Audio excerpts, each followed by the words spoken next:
Do you like movies, comic books, science fiction, and more? Then you've come to the right place. This is the Rebel Radio Podcast. You can find us at therebelradiopodcast.com. Follow us on Facebook, Instagram, Twitter, and join our Patreon for just $2 a month where you get exclusive episodes. Thank you for listening and enjoy the show.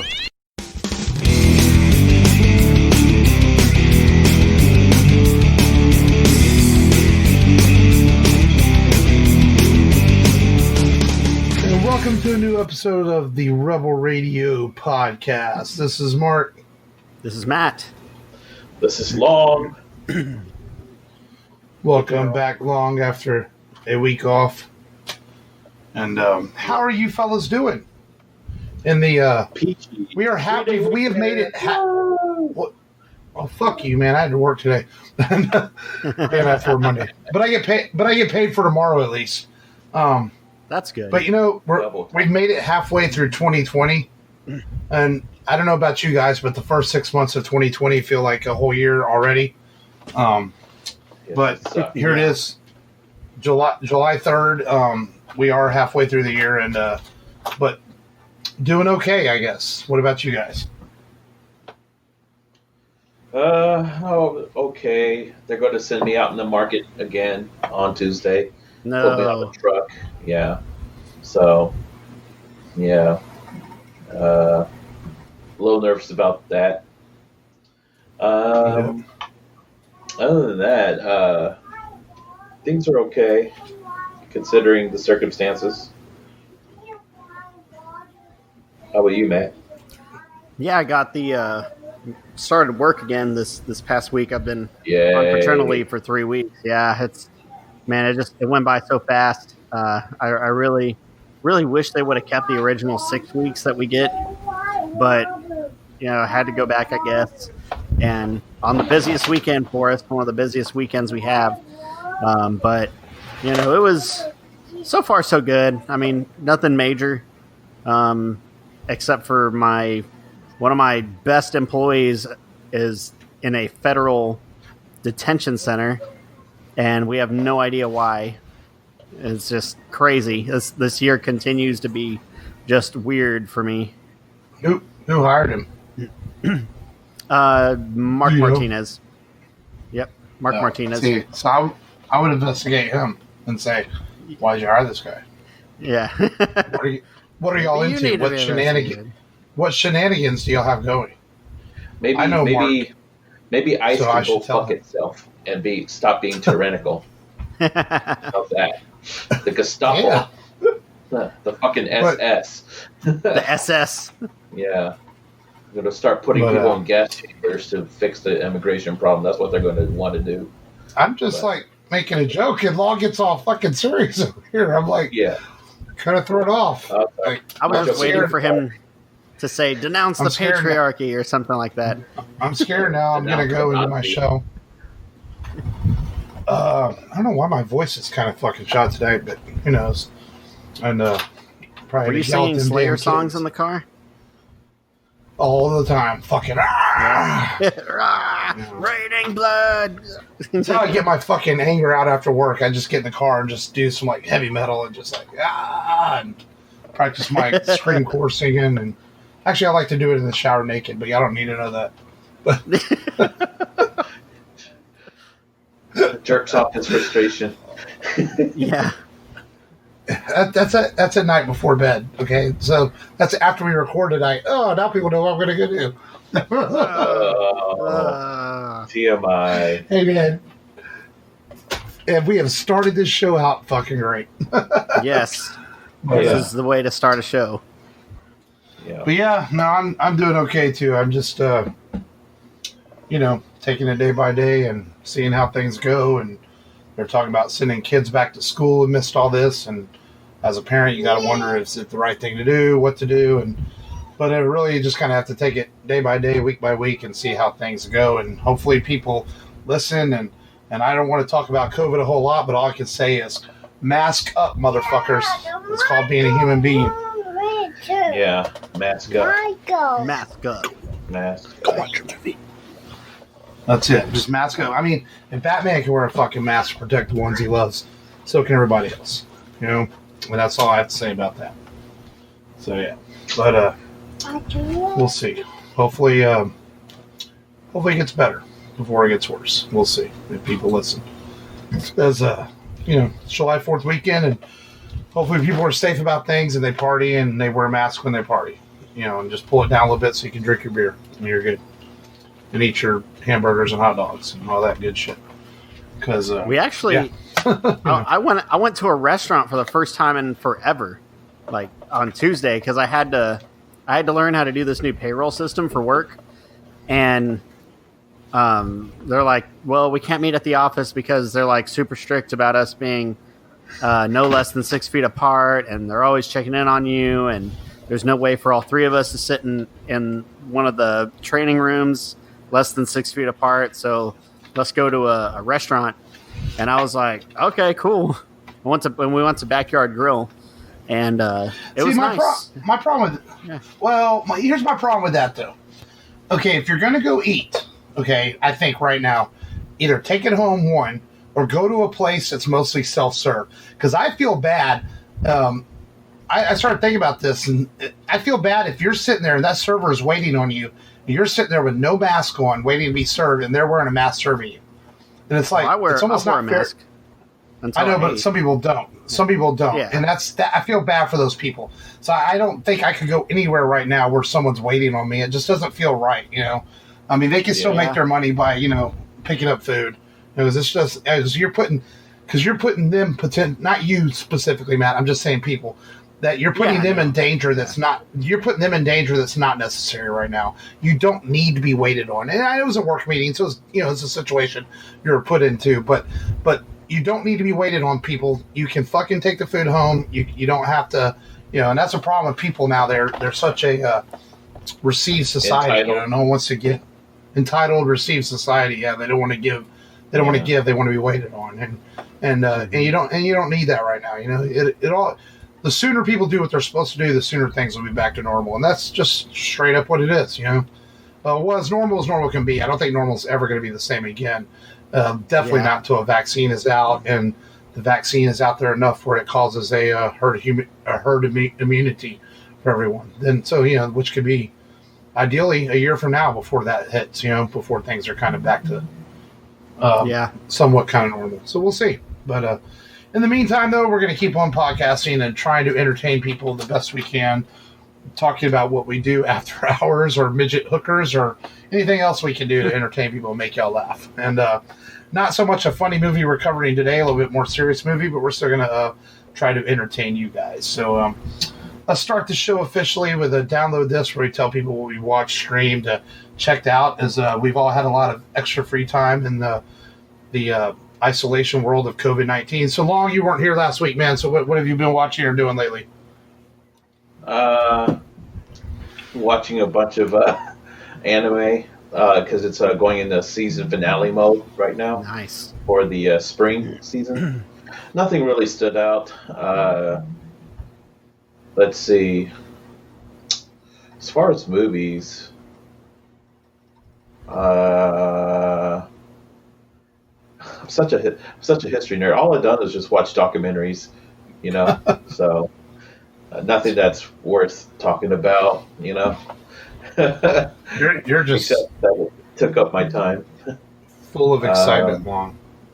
As far as video games, nothing. I was so tired this darn 2 weeks of working that I couldn't even play video games. I didn't feel like doing anything. So, yeah, sorry, boss. I have nothing.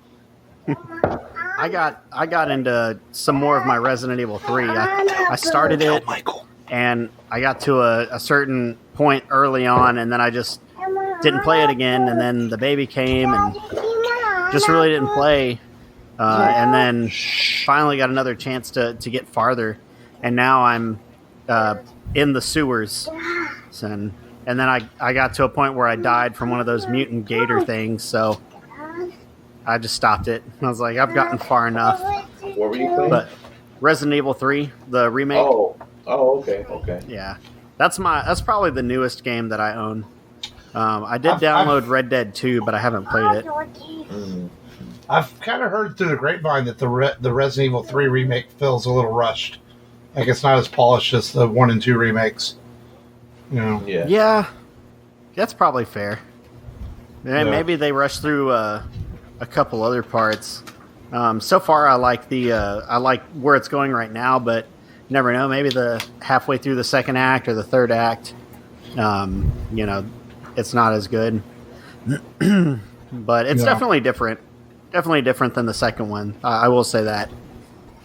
I also we've been going through some more HBO Max stuff. The wife had not seen the Lord of the Rings trilogy yet, so we watched the Lord of the Rings trilogy, and now she keeps calling our baby's name is Sam, so she keeps calling him Samwise now. Mm-hmm.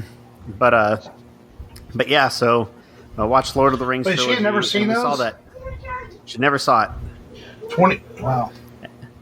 Been almost 20 years. What have you been doing with that girl for 20 years? You're not culturing her. Yeah, not culturing her. She finally got into Star Wars not too long ago, where she saw every Star Wars movie, but except for the anthology. She hasn't seen any of the anthology. And then I'll spring the.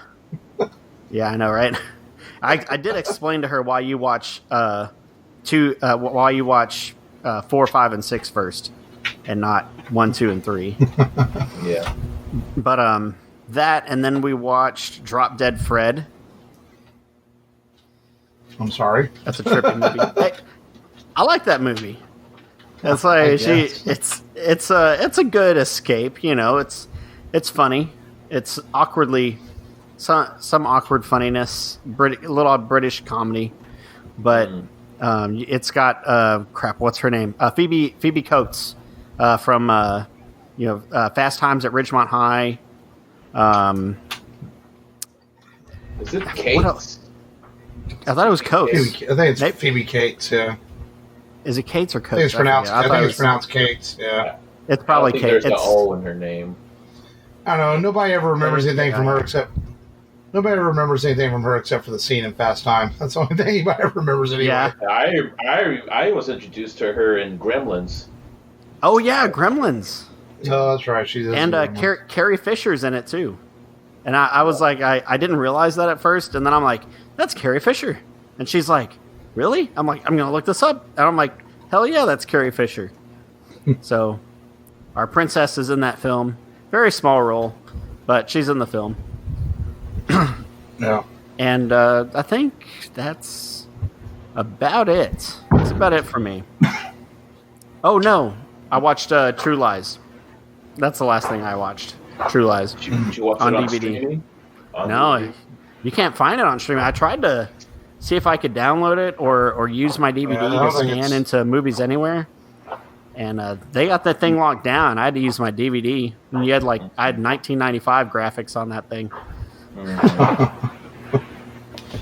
My dad stayed in that hotel where Arnold jumps off the horse.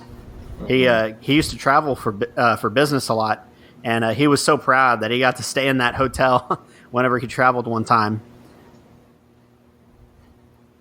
That's cool. Yeah. Cool. How about you, Mark? How's Last of Us Part 2 treating you? Oh man, it continues to be. Man, I read a story. There's a guy that cut his disc in half because he was mad at one of the story choices made. I was like, wow, it's a game, you know. It's like you're taking it a little too seriously if you did that. Yeah. But man, it's. I haven't played as much during the week, but I did play almost all day last Sunday.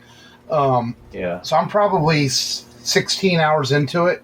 I think it's about a 30-hour game, so I'm about halfway, and it continues to be phenomenal around every turn. If I had one nitpick of it, it's a little more stealthy than the first one. A lot of sneaking up behind people and killing them, so it's not as much maybe heavy action scenes. But at the same time, I'm kind of okay with that because it serves the story well.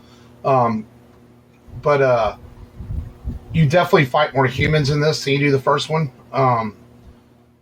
But there's still infected out there too. But just man, it's just a great game. I'm excited to see where the story goes. There's a couple of interesting twists in it that haven't played out yet. There's some truly emotional moments in the game. there's a part where you kill someone, and the ramifications of it just had your character shaking, and even as a player had you shaking. You're like, wow, that's pretty intense. So the developers definitely get inside your head with this game, and it's definitely almost like a cinematic experience. And HBO is apparently developing a television show, and at first I've always been kind of against the ideas of video games being turned into shows or movies, just honestly because they never come out well. But HBO has a pretty good track record lately of things they are doing, and the more I get into Last of Us Part 2, I think it could make a very good television show with thought out storylines and not rushed into a 2-hour film. So we'll see. But a great game. Naughty Dog is one of the best studios out there. I mean, their Uncharted games are good, and they've hit it out of the park again with The Last of Us 2, and I'm looking forward to it. There's a nice Easter egg, and as you guys know me, I'm a huge Pearl Jam fan, and Pearl Jam actually allowed them to use their song "Future Days" from their 2013 album in the game. So there's some Pearl Jam nods in the game, which is kind of a cool Easter egg as being a fan of the game and a fan of that band. Little extra bonus for me there. So I thought that was kind of cool. There was like a poster on the wall, and then of course they use the song in the game. It's kind of a theme for the game, so that's kind of neat. But yeah, other than that, I've been trying to. I texted y'all saying Cowboy Bebop was on sale on Vudu, so I've gotten back into watching that. I just started over again because I was probably on like episode 13 on my Blu-rays, and I just decided to start over and kind of watching that again. I guess they're fixing to kick up production of the TV show again. They're going to start filming without. I guess they're going to start filming scenes they can film without John Chow until he's completely healed. So that's kind of cool. And then I watched Man of Steel the other day because I've been on the Superman kick lately, and I really like Man of Steel a lot. It kind of disappoints me that Warner Brothers could not have played off that film a little bit more than they did, because I think it's a pretty solid film. Except the Jonathan Kent death scene's always going to bother me. I hate the way they did that, because the whole idea of Jonathan Kent dying is that Clark was helpless. He couldn't help his father, and the fact that he just lets him die in a tornado is ridiculous, because Clark would not have done that. He would have saved his dad. And so that part bothers me. Superman wouldn't let that happen. No, and that's I like every 98% of Man of Steel except for that one scene. It just really bothers me, and I'm never going to like that. And I wish they would have done that a little differently. But, I guess it's a story choice they made.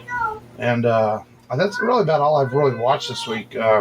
Just Man of Steel and Cowboy Bebop mostly, and really into The Last of Us. I'm hoping Sunday I can spend most of the day playing more of The Last of Us since tomorrow's holiday. Yeah. And play more of it after I get the episode edited and uploaded, of course, and then I'll sit down and play the game.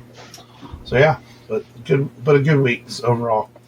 So let's get into today's featured film, as it is July 4th weekend in America, and we decided, which is of course our Independence Day, so we decided to feature a film that is an important part of the history of the world and things that have occurred, and obviously a lot of talk about right now in the world with the protesting and current moves going on about.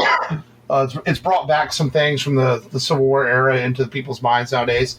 But this movie though is not necessarily a movie to remind us of the choices that were made back then. Be it the bad choices were made. It's more of a celebration of the men that fought in the Civil War. That's how I felt watching the movie Glory, which is of course the movie we're doing today, from 1989. And Long, this was your pick, man, so I'm going to let you summarize it. Basically it is a movie, as you said, set during the Civil War, and it's about the 54th Massachusetts Volunteer Colored Regiment, and it's really about how they are gathered and trained, led by Matthew Broderick and Carrie Lewis, and star-studded cast members. Top billing, of course, is Denzel Washington, Morgan Freeman, Andre Bauer.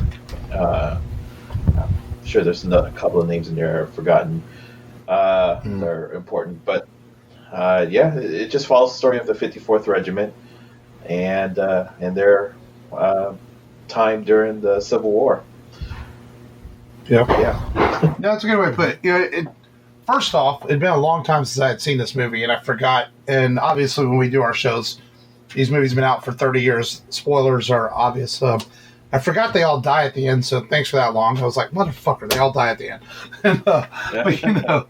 But that's okay, because I do have some historical stories to tell you what happened afterwards. So we'll talk about the movie itself. Rewatching this movie, it'd been a long time since I've seen it. I felt that as I'm watching this movie, I was like, my first thought was like, I didn't realize Edward Zwick directed it, who did The Last Samurai, because there's a lot of similarities in Legends of the Fall. Like he shoots a lot of scenes very similar in all of his movies. Just the way he shoots things, and the movie's a little bit over dramatic but I guess it's also 1989. Things were filmmaking styles were a little different than they are now. It uses a sweeping score a lot to build up the dramatic scenes. I think overall the cast in this film is really good, except for Matthew Broderick. He just really falls pretty flat for me in this movie. Yeah, his accent's bad. He looks like he's reading his lines a lot, and maybe that's a product of being around a lot of other really good actors. Maybe, but he just I just felt like he was miscast in this. And he doesn't do a terrible job, but he's not great either. And all I'm seeing when I'm watching this is Ferris Bueller the whole time, and maybe that's a little unfair to him, but I just feel like he could have been better. But overall, that's fair. At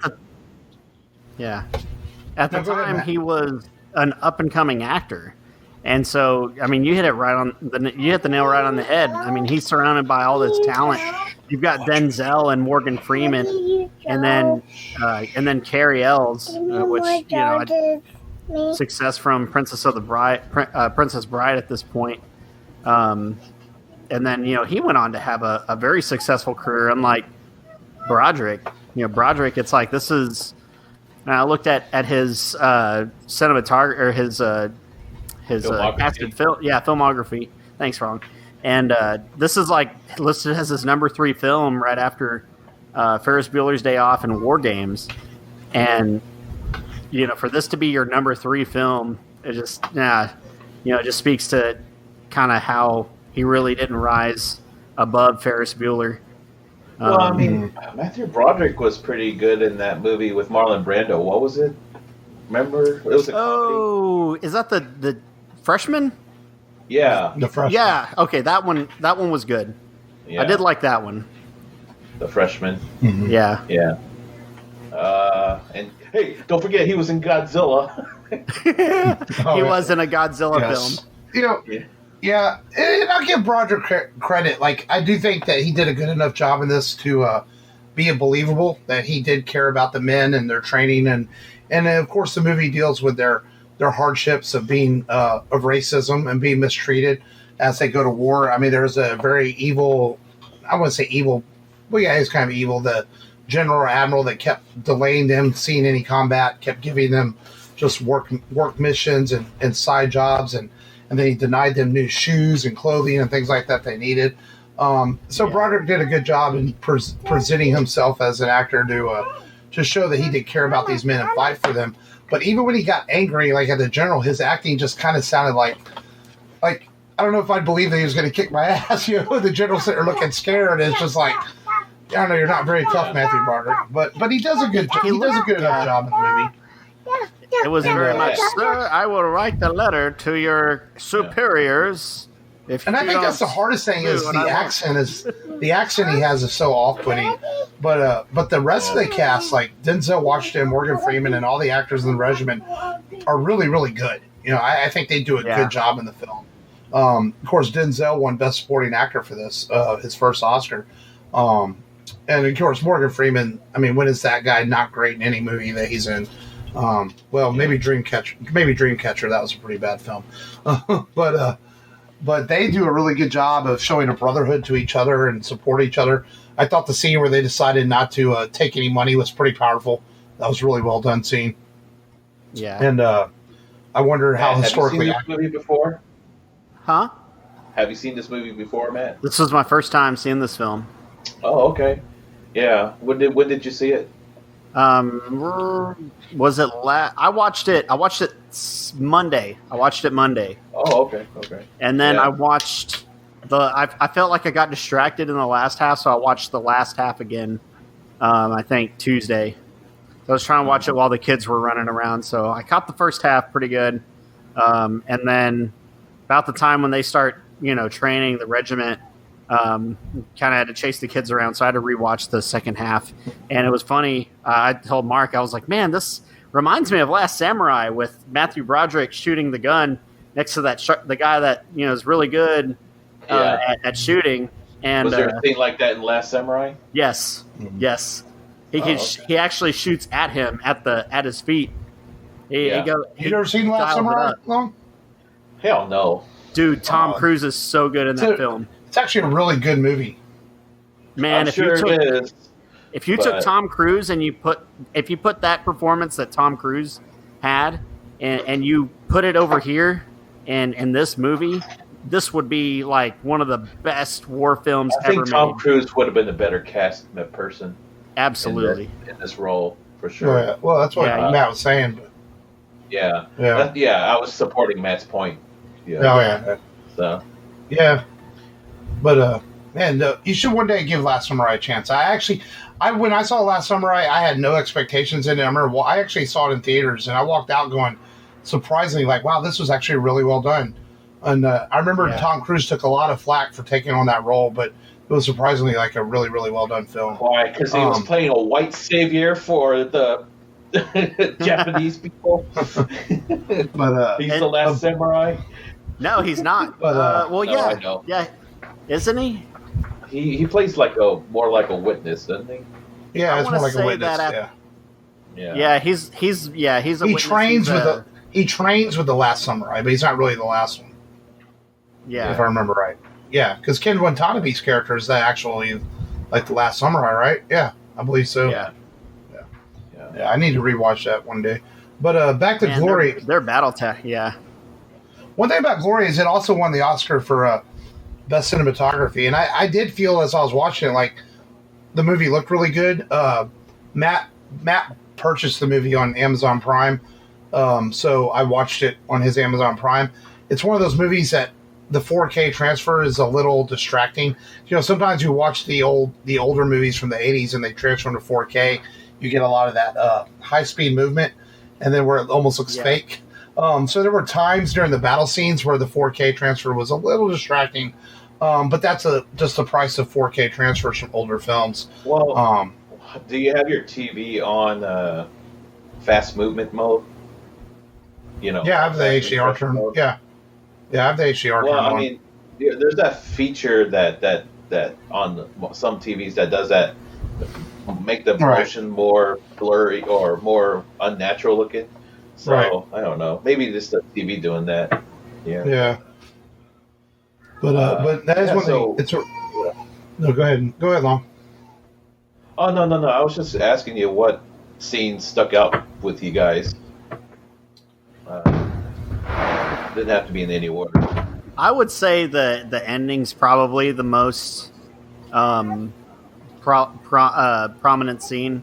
I think because I think it took me by surprise, being the first time I've seen it. I knew a lot of people were dying, and I'm like, man, they're running up a hill. This is bad. They're at a disadvantage. And I thought Matthew Broderick falling and his regiment kind of like, being invigorated by that and running up the hill was going to be this big hoorah where they just took the hill because of this emotional, frustration that they had seeing their leader die. And then they were met with cannon fire and just threw me off guard. I'm like, how the hell do they die? Why do they have to die? So I was hoping that they just, Yeah, I think that's a good point. That's a good point because the movie is built on the idea of hope, by using these color regiment to go into war and to fight against the North. And they fight all their hardships and everything they go through to finally get to battle. And like you said, they finally reach that battle, and then it's like, that's it. They are all killed, and and that hope is just taken away from you in that moment when Matthew Broderick's character dies, and then they all follow suit and die too, and you're like, well, that kind of sucks, and so it was a little the ending's a bit hard to watch, a little bit disappointing, but I think that's a really good point, because you go through this journey with these characters, and then you're like, that's not the ending you were expecting at all, but Log, you said you had some historical facts as to what happened, with the film and what happened. I'll get to that, but I want to share a couple of my favorite scenes in the movie. Some of my favorite scenes in the movie is the scene where Morgan Freeman steps up to Denzel Washington and talks to him about his anger. Yeah.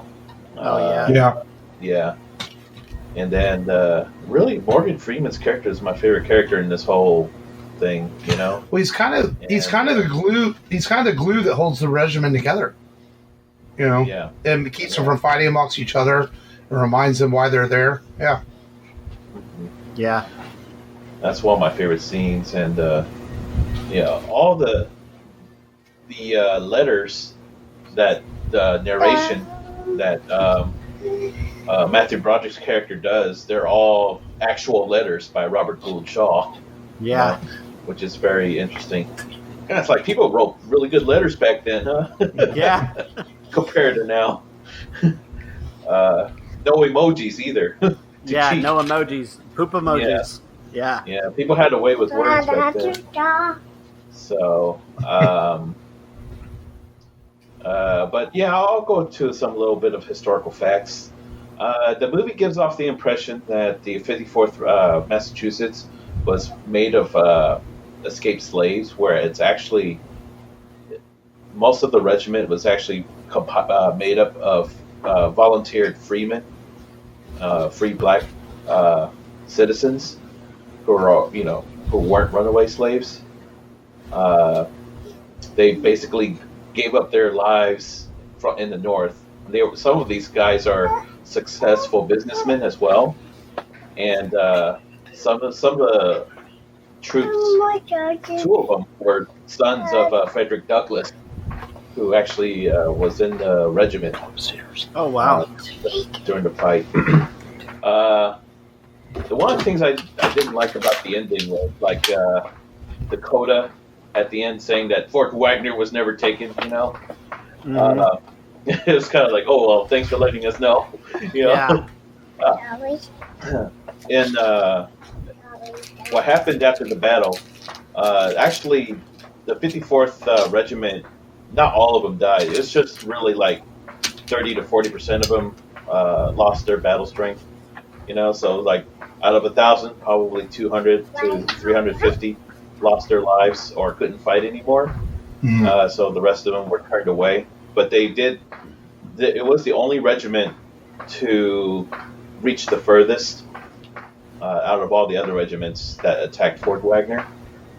Fort Wagner itself was given up by the Confederates 2 months later because the Confederates knew that they couldn't stay out that far and keep defending against the Union soldiers. Okay.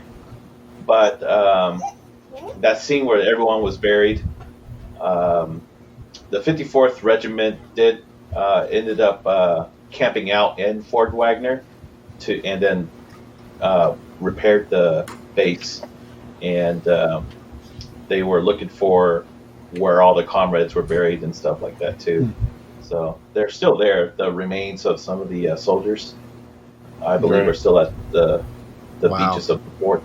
Yeah, and then the regiment also participated in a battle called the Battle of Ulay or something, and they had to help the Union soldiers retreat, and they were the only people to hold the line to give the Union soldiers to escape the battlefield, and they were successful in helping the Union troops retreat. And then they were ordered to pull a heavy train 10 miles by rope. Wow. Yeah. It's like, dang, Thanks for saving our ass. Now pull this train. Yeah. But the train had wounded soldiers on it. Okay. So, I mean, they did it because they had to, and it wasn't like a bitch job or something, because, they had to help the wounded on the train. But they hauled it for 10 miles. Took them 2 days straight, 48 hours straight to get it to the nearest field hospital. Man, but the 54th Regiment were heroes. Say, those guys are pretty badass. They're pulling a train. Yeah. And Yeah, and I kind of figured that the movie, that some more of them had to have survived, because the movie focused on the main leaders and men of the regiment. But in the beginning of the movie, when they showed them all volunteering, there were hundreds of them that had registered and be part of the regiment. So, Yeah. The 54th Regiment, in real life, there was actually 3 regiments that were created: the 54th and the 55th, and then the 3rd Regiment that was all cavalry, all black cavalry horse riders. So, so it was a pretty significant, about 3,000 soldiers. Due to the valor of their battle at Fort Wagner, it helped inspire to recruit 180,000 more black volunteers. Yeah, I did read that a lot of people signed up because of their bravery. Yeah, and that basically helped because by that time, in the North, people did not want to keep fighting this war. It was becoming more and more unpopular. And so, with black soldiers coming in to help shore up the numbers, that did help, with the pressure, relieving the pressure and stuff.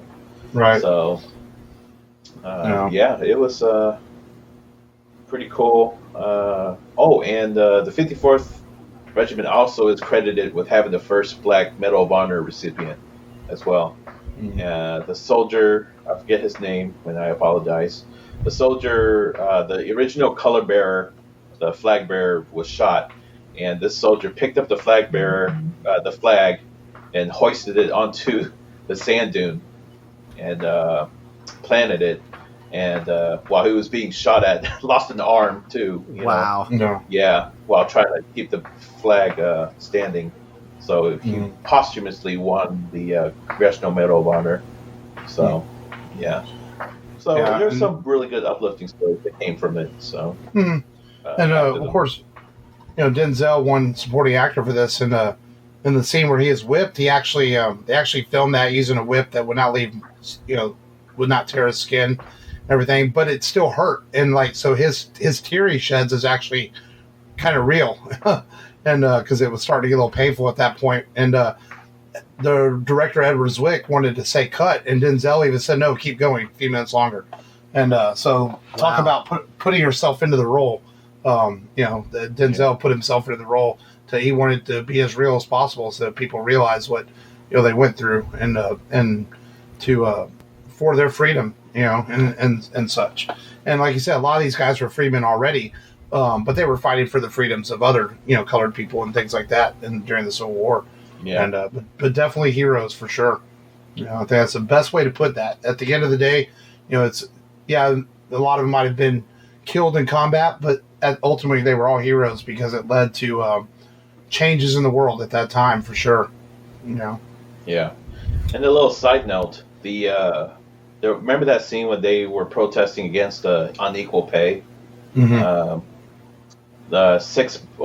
months later after that event, a lot of the soldiers did get the $13 pay plus back paid old. Oh, that's cool. So nice. Yeah. Well, that's a lot of money back then. Money. Yeah. Sure. So $13 an hour. Yeah. I wonder how much is that in inflation. Quite a bit, I'm sure. Calculator. But it only goes back to 1913. Dang it. So how do you? So what do you guys rate this movie? Oh, I give it an A. Easy. Matt, are you awake?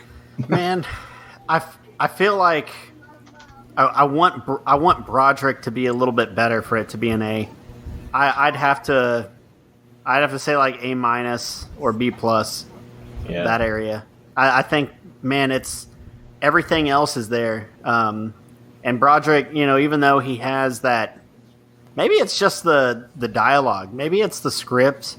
Just whenever he's volunteering to storm the fort, and they're like, your men haven't rested in 2 days, and he's like, there's more to winning than rest. And I'm like, why are you trying to be so dramatic with that line? Yeah, I think that Matthew Broderick, and then he's like riding along the beach, and he lets the horse go, and he's just staring at the horse in the sunset. Yeah. And I'm like, stop trying to sell me that you're like this epic, vested actor. I was like, it's coming off very awkward. I don't believe you, Matthew Broderick. I think that's some valid points as being a product of the time this film was made in 1989. War movies were still very, I don't know, cookie cutter's a word. We didn't have Saving Private Ryan or anything like that yet that was ultra violent and showed us the horrors of war. So I think they tried to make this a little more very dramatic, very show the hero side of the war, which is okay. But like you said, some of the way it's delivered, it's very much a product of, I think, being filmed in 1988. I'm guessing if the film came out in 89, the editing process. You got to get a. Yeah. But I don't think you guys are giving it enough credit, though, because this is the first time in any kind of depiction of like black volunteers in the Civil War ever. This film also is like a cultural significance. Oh, sure, portraying that part of our history. Yeah. So that's why I gave it an A personally. No, that's fair. I mean, I kind of give it. There was a massive hike in interest in Civil War history because people didn't know that this happened at this point. And there was a big surge of Civil War interest after this. Mm-hmm. And, I think that's a good point to make, that there are other factors other than, Matthew Broderick being subpar, Yeah. It's more really. Because I think I give it a solid B+ also. But I think Denzel and the regiment actors are really good in the movie. I mean, I knock Matthew Broderick, but I think he did good enough for the movie. I just felt like it was really good, but I felt like it could have been great. If you had a better lead actor and maybe a few story elements that could have been like maybe 15, 20 minutes longer. There was some weird editing in this where it felt like they were getting to the next scene a little bit quicker. But other than that, though, I think it's still a really good movie. But yeah, overall, though, I still think this is a good movie and one that people should watch. And this movie got me interested in Civil War history. I became pretty fascinated with the whole history of the Civil War, and it is such an important, very important part of our country's identity, and the fingerprints of the Civil War are still affecting us to this day too, and for sure, the legacy of it all, and really, if it weren't, this Civil War was linked to the founding of our country as well, so if our founding fathers had really hammered out the issue of slavery back then at the start of the country, we wouldn't even have a Civil War, Right. So, yeah, it's just... Yeah, that's true. I'm not blaming our founding fathers, and I know at that time, things are the way they were back then, but, it is what it is, so... It's just a what if, yeah. Yeah, just a what if. So... Yeah. That's good choice. So... Yeah. So if you've never seen Glory, watch Glory. It's an important movie to watch and learn the story of these men and what they went through. I got it for $3.99 on Amazon Prime for 4K to own it. Yeah, so I thought I owned a copy, and so I bought my own copy. Nice. For $9. So. Yeah, it's inexpensive. Yeah. So I think it's worth spending your money on. Yeah. Yep. Cool. All right. Well, let's. Do we want to get into some news, or do we want to do our weekly top 5 first? Let's do our top 5. Yeah. Our weekly top 5. Okay. So our weekly top 5 this week is we were kind of indecisive, so we kind of like top 5 movies that you like that are based on true stories or history, I guess is a good way to put it. Yeah. So I guess... It started out as top 5 movie speeches. Yeah, then we changed it. I guess I'll go first. And at number 5, I have Friday Night Lights, which we covered on the show last year. Nice. I just think it's a really good story about high school football in Texas based on true events. Go listen to our episode where we talk that movie. That's all I can really say. That's what I had at number 5. My number 5 is kind of a supplement to Glory. I went with Gettysburg. Oh, and cool. It's actually based on a fictional history novel called The Killer Angels. But yeah, Gettysburg also picks from some true events that happened within the battle as well. And I actually saw that in theaters with a friend or some that wanted to go, and I was bored with it in theaters. Yeah, because it's really long. But then I rewatched it a few years after that at home, and it's one of those movies that's much easier to watch at home. It was a long sitting. I guess you got to think though, back when that came out, that's a long movie to sit in theaters. Now it's a little more common to watch a long movie in theaters. Yeah, it's okay. I mean, considering it was shot for TV, So, yeah, that's my number 5. And it's kind of tied with Kingdom of Heaven. It's somewhat based on the true story, but it took nice. the pace. Speaking of long, a couple weeks ago, Voodoo had the Kingdom of Heaven director's cut for $5. I haven't watched it yet, but I did buy it. I bought it based on your recommendation. So eventually I'm going to get around to watching it. Okay. That's one with Jamie Foxx, right? No, Kingdom of Heaven is with... You're thinking of The Kingdom. That's a war movie. Oh, okay. Directed by Ridley Scott. Yeah. Not the Peter Berg film, The Kingdom. Okay. So, Matt, what do you have at number 5? I've got Amityville Horror. Yeah. I think it was just super interested in the house that had the portal to hell in it and caused its previous owner to kill his whole family. And, all the stories about the house and all the lore behind it is just fascinating to me. That's the one with Margot Kidder, right? Margot Kidder. Yep, she has the topless scene in that one. Yep. Because it's a horror movie, so why not? Mm-hmm. At number 4. At number 4, I have 42, the story of Jackie Robinson with Chadwick Boseman. A few years ago, before he became the Black Panther, I've always, as a baseball fan, been fascinated with the story of Jackie Robinson and what he did for the sport. It's a really great baseball film and a great film about Jackie Robinson. It's actually on Netflix if you've never seen 42. I mean, it kind of came under the radar a few years ago, and it's actually a really, really good movie. And one of the best versions I've seen of the Jackie Robinson story. And I've watched probably 2 or 3 different film versions of this story, but 42 is really good. Highly recommend watching 42 if you've never seen it. You ever watched Ken Burns baseball? Oh yeah, I've seen it. Yeah. Okay, That's very good. It's a little dry sometimes. You have to be in the mood. Oh sure, yeah. And it's one of those documentaries where it's a couple episodes are better than other episodes, but yeah. No, it's really good. It's just, to me, admittedly, it's a slow start because it talks about the dead ball era, and Jonas Wagner and all that. But once it gets to the era of Babe Ruth and all forward, that's when it gets good, Mm-hmm. So it stays good afterwards, Oh yeah, it's a good documentary. Second or third ending all the way through, yeah. Yeah. Here's number 4, Don. My number 4 is Tora, and Midway. I don't know why. I've always been fascinated with the Pacific War and World War II, the Pacific Theater.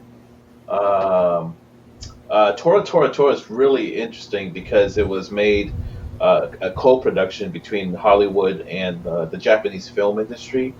And the Japanese side of the film filmed all of the, what the Japanese were doing, and of course the Hollywood side did the U.S. version. And what's really cool is that this movie is very, very accurate to what was happening. So, and then Midway, Midway starring Charlton Heston. That's a good movie too. It's about the Battle of Midway, the turning point of the Pacific Theater. But yeah, I highly recommend those. Long one day when COVID is a little less, you need to drive out to Fredericksburg, Texas, and go to the Admiral Nimitz Pacific War Museum. Man, it's one of the best museums I've ever been in. You will absolutely love it, man. It's an amazing, amazing museum. Yeah. It's all about the Pacific War. It's really, really great. Yeah. Speak old German too. But no, that if you go to Fredericksburg though, that museum is just incredible. Like every time I go to Fredericksburg, I want to go to the museum, and it's just a really, really great museum. Yeah. Yeah. Number 4, man. I also picked a baseball movie for number 4, but I went with Moneyball. Moneyball, that's a good one. Yeah, I liked it. Yeah. I like everything about that film except for, and no disrespect to Philip Seymour Hoffman because he's really good, but he's not Art Howe. That's probably my only thing with that. Even Art Howe has complained about that. He's like, I wish they would pick somebody else to play me, But it's a good movie. Art Howe. A very young Chris Pratt in the film before he was a star. So yeah. Yes. Yeah. What's your number 3? Number 3, I had JFK, and I know it fabricates events, but goddamn if that's one watchable movie. Great performances throughout the film. It really makes you think about like who killed JFK. A lot of people wondered when Oliver Stone made that film. People wondered, did he have friends in the FBI that were giving him information? I mean, that's how intense that film is. I mean, JFK is quite a film to watch. It'll really question your beliefs on what may have happened to John F. Kennedy after you watch that film. And I'm not the biggest Oliver Stone fan in the world, but that's a really, really great movie. And it is based on true events to a certain extent. Obviously there's a lot of theorizing in that film, but the thing is, the great thing about Oliver Stone's JFK is they still at the end of the movie still point the blame on Oswald, but they throw the ideas out there that more things could have happened, and that's what's cool about the film. But a really, really good movie. In that movie, wasn't John Candy in that movie? There's a hell of a cast in that movie. Candy. Yeah. That movie has an incredible cast. Yeah. That's one of those movies I've never watched, but I've been meaning to watch. It's definitely worth watching. My number 3 is Run Silent, Run Deep, a submarine movie. It's not really based on a true story. Yeah, it still holds up, in my opinion. It stars Burt Lancaster and Clark Gable, and it's almost like a Moby Dick type story where the obsessive submarine commander wants to go after this Japanese destroyer commander. He's been hunting him. And it's a really cool movie. It also stars Don Rickles in it, too. Oh, Don Rickles. Nice. Yeah. And maybe Ernest Borgnine. I'm not quite sure. But anyways, it's also it's based on the true accounts of a submarine commander. But the main plot point of the movie, I don't think is real. But other than that, I highly recommend Run Silent, Run Deep. It's on Amazon Prime. And... but I think you have to purchase it.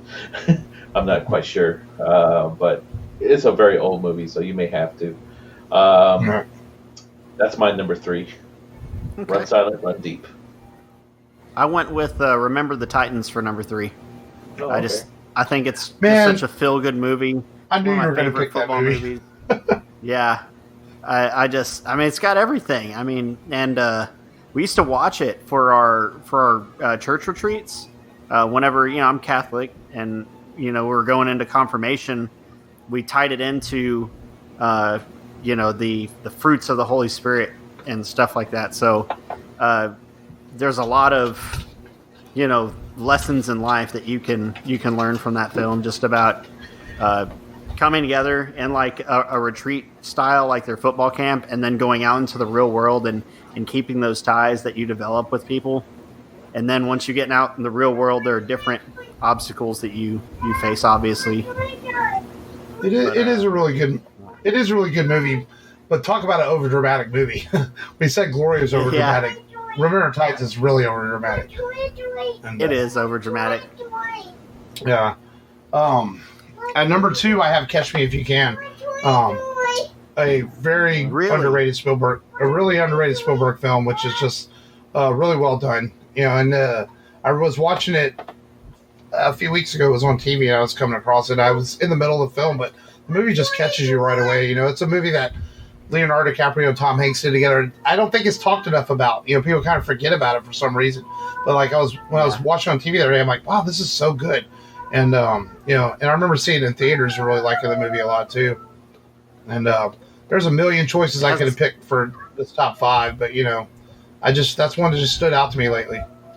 It has the best knock-knock joke ever in the film. I always remember Tom Hanks. They're like, you never laugh. You never tell jokes. He's like, I got a joke. Knock, knock. And they're like all excited. Who's there? Go fuck yourselves.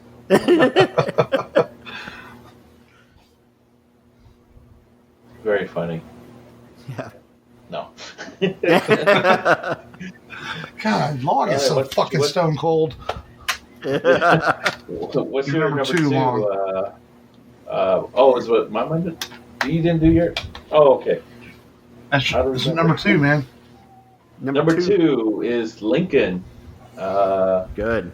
I was just watching it right before we logged in because freaking Glory got me in the mood to watch Lincoln. And man, Daniel Day-Lewis, he basically rewrote, you know, the whole how to act as Lincoln playbook. You know, I go on YouTube and I see people portraying Lincoln as like, man, that's nothing compared to how realistic and humanized Lincoln was in Spielberg's movie. And everyone else is like, other portrayals of Lincoln is very mythologized and very bigger than life and booming low voice, you know. But no, I mean, Daniel Day-Lewis's portrayal of Lincoln is like top notch. He's fantastic. Yeah, well, I feel sorry for any actor who tackles that character, you know, after this movie.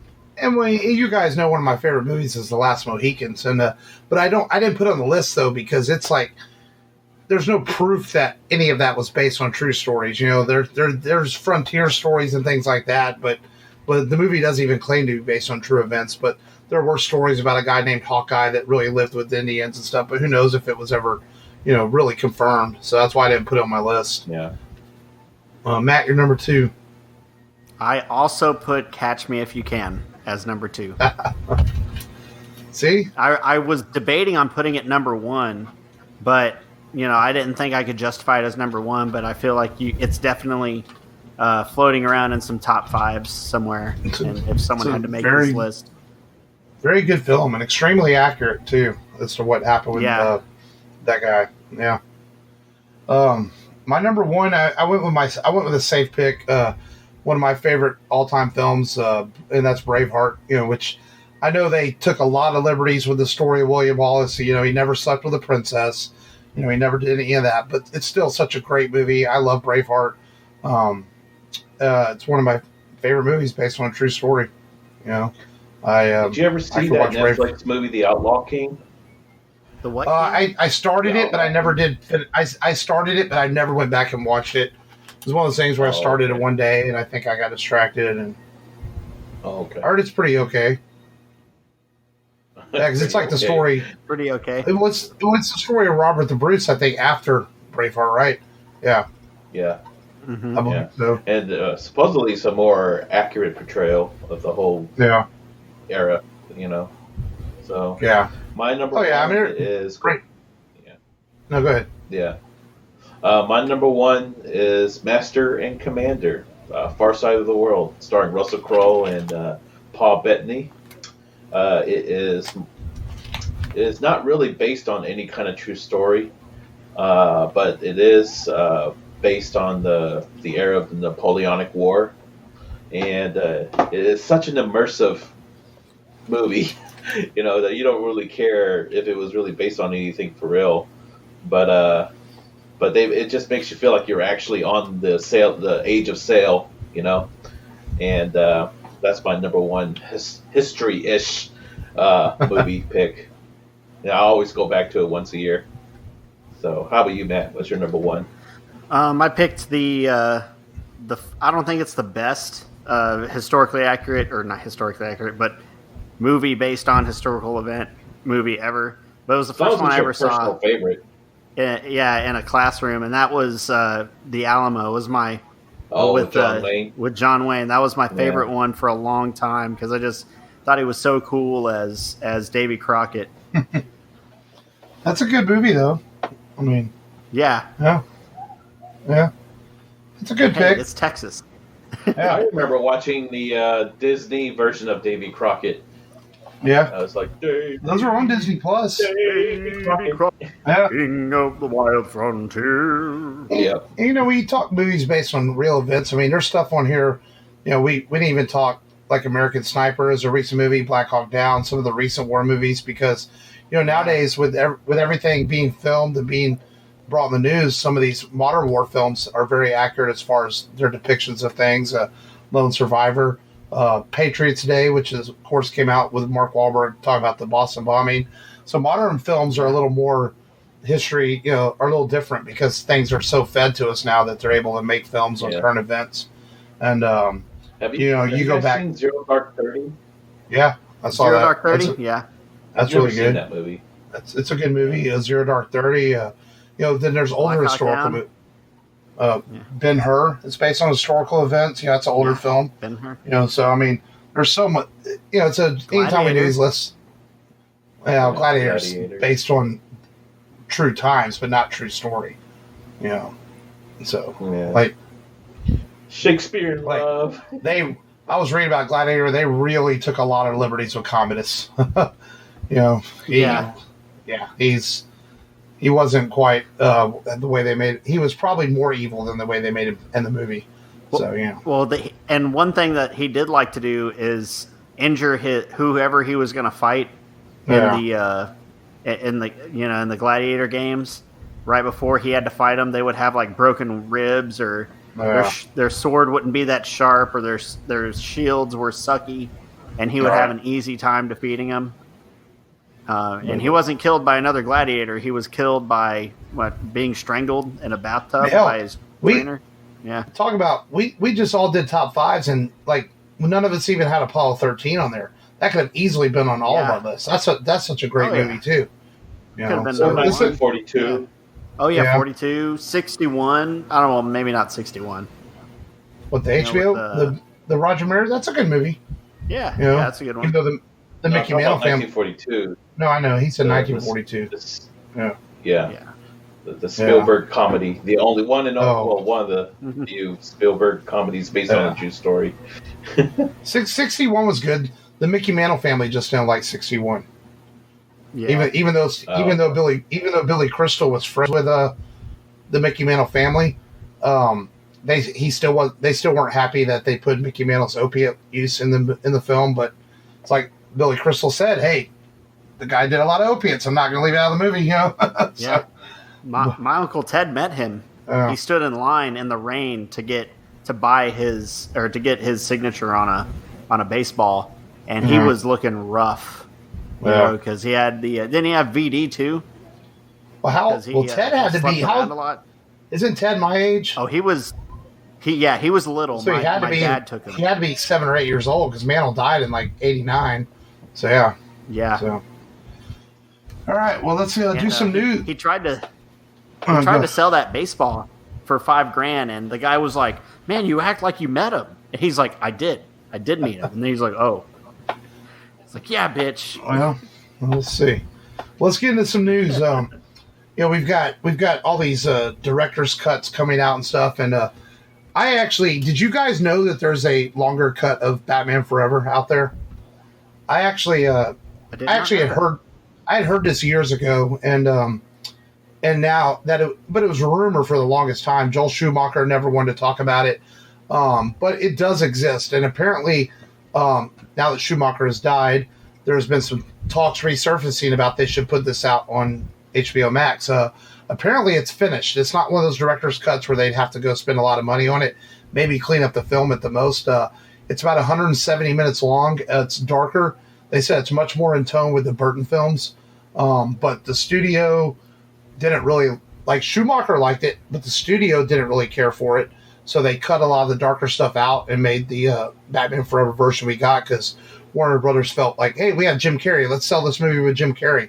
So there's actually some movement about this on the internet that try to get Warner Brothers to release the film as a respect to Joel Schumacher and put out the director's cut that was never seen. I'd be curious to watch it. I'd for sure. I'd watch it. Yeah. And man, that was like, you remember SeaWorld? Man, they used to do a water show with that scene where Batman's in the bat boat, or whatever. Well, not only that though, as much as we love Michael Keaton's Batman, people forget Batman Forever was the most profitable film out of those 4 movies. And it made the most money.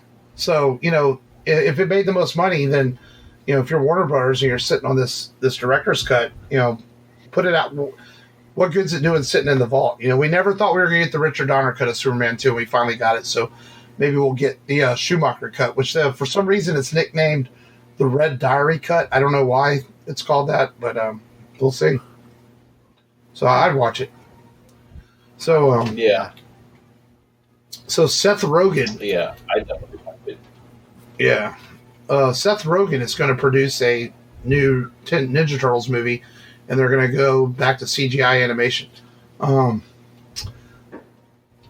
think this is probably the best way to reboot the Turtles, is just stick with what works. The live action movies have not done as well as they would like them to. Even though we just covered the original 1990 Ninja Turtles film, that one's fun. But I think animation's a good way to go with the Ninja Turtles. I think it works best. And Seth Rogen, that's fair. For sure.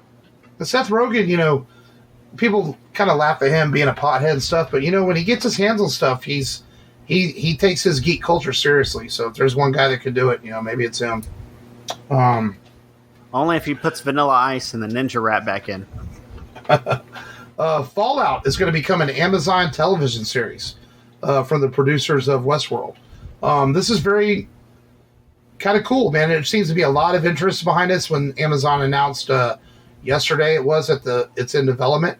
The Fallout games are extremely popular, going back to PC gamers years ago before they came out on the consoles. The world of Fallout definitely lends itself to a television show, I believe.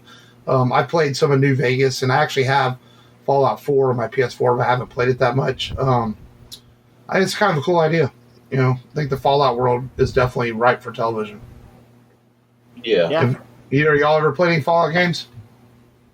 Dude, Fallout 3 and Fallout New Vegas are one of my all-time favorite games to play. Yeah, New Vegas is really Fallout good. 4 was really good, too. Yeah, Fallout 4 was really good, but I don't know. I didn't really like the story that much. Wow. But Fallout New Vegas had a really good story, and it has a very good tongue-in-cheek humor as well. Oh, for sure. Yeah, and Fallout 3, I played that one quite a bit. I always like Washington, D.C. I like the world of Fallout. The idea of it's kind of a mix of post-apocalyptic, steampunk, and science fiction, all kind of in one. So it's a mix of genres, which comes across really cool. So it could be a lot of fun for a TV series. And if Amazon's doing it, chances are it's probably going to happen. So Marvel has rebought the rights to, or they purchased the rights from Aliens and Predator from Dark Horse Comics. This is significant because when Dark Horse Comics got the rights to Predator and Alien back in the late 80s, that was a big deal, in the comic world, for licensed characters to be bought, especially R-rated licensed characters, and to make violent comics like that.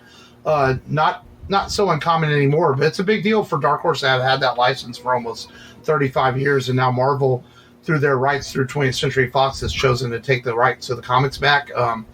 So hopefully Marvel doesn't fuck it up and they do some cool stuff with Aliens, and maybe we'll finally get a Wolverine versus Aliens comic book or something.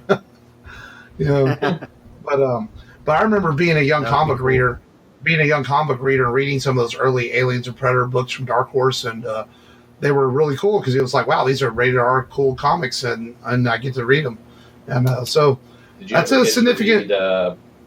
Did you ever get to read Batman versus Predator?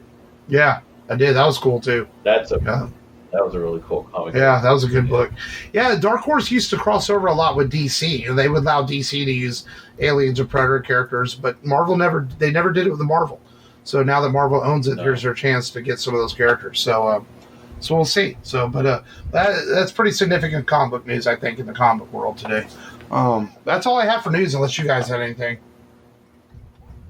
No, I have something. It's something that we do more of in our Patreon. But 29 years ago today, Terminator 2 was released in theaters. Oh, that's cool. News. The best movie ever made. That's right. I said it. Best action movie for me. Best action. I don't know if it's the best movie ever made, but I don't know. I don't know if I'd even say it's the best action movie ever made. I prefer it over Citizen Kane. Boom. Citizen Kane's out of action. I tried watching that movie once. That's a boring movie. I can understand his technical achievements as far as camera work, but boring ass movie. So I've never seen it. So I've never seen Casablanca either, and Casablanca's only like an hour and 25 minutes long, and I've still never watched it. So. I really like that movie. Yeah, actually. But I think HBO Max has the Kane Mutiny on there. Yeah. Well, Matt got HBO Max, and I'm mooching off of him. So I browsed through it. I was seeing what they had on there. I really like the Studio Ghibli stuff on there. That's pretty cool. A lot of classic films, and they're part. All the Superman films went on there today, actually. So they put those on there finally. Oh, nice. So yeah, nice. Harley Quinn season 1. The Harley Quinn cartoon's supposed to be on there in August, I believe. They're going to put season 1 and 2 on there. Pretty cool stuff. All right. Well, before we get out of here, let's preview next week's film as a movie that is celebrating its 25th anniversary, and that is the animated version, not the ScarJo version. Not that that's a terrible film, but we're going to talk the anime classic Ghost in the Shell. What's a simulated experience again? All your memories about your wife and daughter are false. They're like a dream. Someone's taken advantage of you. They were trying to make you ghost hack into some government officials. Do you understand what I'm saying? But that can't be. I had a picture of her. She was there. The truth is, you've never had a wife or kid. Like he said, they aren't real. They're a simulated experience. A fantasy. Are we talking about the Puppet Master?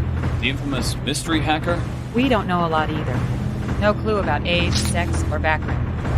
All we know for certain is this person is on the international most wanted list for crimes including stock manipulation, illegal information gathering, political engineering, several acts of terrorism. The nickname Puppet Master comes from the ghost hacking. My code name is Project 2501. I am a living, thinking entity who was created in the sea of information.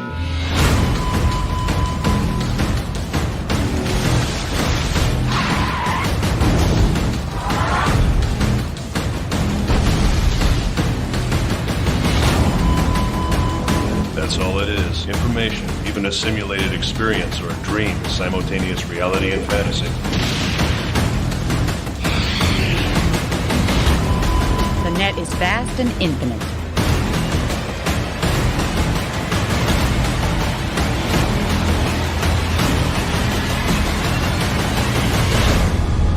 Ghost in the Shell. On Blu-ray and DVD. Yay! Long, I know you're going to miss next week. You're going to be out of town, but so we're going to talk Ghost in the Shell next week. A film that, along with Akira, was a lot of people's first foray in animation, or in Japanimation, as they used to call it before they came up with the term anime. Mm-hmm. and another important film to get it animated to the mass markets in the U.S. It did have a theatrical release, and it's still widely available today. It's on Amazon Prime. It's on Vudu. So you can easily watch this and watch along with us for next week. A movie that I actually really like a lot. I think Ghost in the Shell is a really excellent film. So it should be fun to talk about on next week's show. Yeah. And how definitely one of my favorites. When I started, I was an anime fan too. Mm-hmm. Ghost in the Shell. Yep. I haven't watched it in 20 years. Yeah. But yeah. There's some interesting versions which we'll talk about next week. Like if you go on like Amazon Prime, there's like Ghost in the Shell 2.0, where like for one of the anniversaries they went in, they CGI'd some of the scenes and stuff. It's kind of weird, but then not all the scenes are like that. I'd recommend just watching the original version though, because I tried watching the version with the CGI stuff and it's a little distracting. So that's next week's show. But as always, thank everybody for listening and going to the rebelradiopodcast.com for all your needs, and click our Patreon button if you want. For just $2 a month, you can join our Patreon. The July movie is going to be Superman 4, The Quest for Peace. That's going to be quite a lot of fun to tear apart because it's fucking horrible. So for just $2 a month, though, you can get that episode here in July when it comes out. And we just did Red Sonja for June, and that was a lot of fun tearing that piece of shit movie apart, too. And very hard to watch, too. But yes, very hard to watch. But so go to the rebelradiopodcast.com for those needs. And as always, thank you for listening. We hope you're staying safe out there. And until next time, this has been Mark. This has been Matt. This is Long, the Union General. No. And until next time, just go there and do it. Go there and do it. Do it. This is Booker T, Hall of Famer, and you're listening to Rubber Radio. Now, can you dig that, sucker?